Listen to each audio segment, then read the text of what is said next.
ప్రతి ఆదివారాన్ని ప్రతి ఆదివారాన్ని కూడా కుటుంబానికే కేటాయించండి.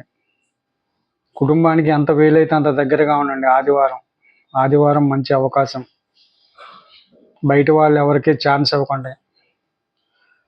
మీ ఇంట్లో ఉన్న ప్లేస్ని కేవలం మీ కుటుంబానికే పరిమితం చేయండి. రకరకాల ఫుడ్లు తెచ్చుకోండి. చిన్న చిన్న చిరుతిళ్ళు తెచ్చుకోండి. కావాల్సిన ఐస్ క్రీమ్స్ తెచ్చుకోండి. కావాల్సిన డ్రింక్స్ తెచ్చుకోండి. ఆ ఆదివారం అంతా కేవలం మీ కుటుంబంతోనే షేర్ చేసుకోండి. ఈ ఆదివారం మీ కుటుంబంలోకి అసలు ఎవరిని రానివ్వద్దు. ఎంత ఆప్తులనైనా కూడా కొంచెం దూరంగానే ఉంచుకోండి. కేవలం మీరు, మీ కుటుంబ సభ్యులు, భార్యాభర్త, వాళ్ళ సంతానం కేవలం మీకోసమే ఈ ఆదివారాన్ని మీకోసమే ఉంచుకోండి. చాలా అద్భుతంగా ఉంటుంది.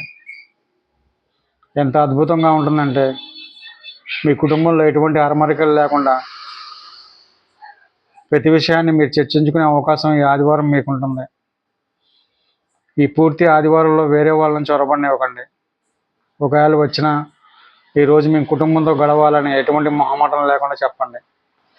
చాలా సంతోషంగా ఉంటుంది. ఇక అంతా అన్ని మంచిగా జరుగుతాయి. ప్రతి ఒక్కటి అర్థం చేసుకోవడం వల్ల కుటుంబంలో ధైర్యం ఏర్పడుతుంది. కుటుంబ సభ్యులందరూ కలిసి చేతులు పట్టుకుని ఒకసారి గుండెల నిండా గాలి పీల్చుకుని మెల్లగా వదిలితే ఆ వచ్చే ఆత్మవిశ్వాసం వేరు. ఒకసారి ప్రయత్నించండి. ఏది ఇవ్వని ధైర్యం కేవలం కుటుంబమే ఇస్తుంది. ఆలోచించండి.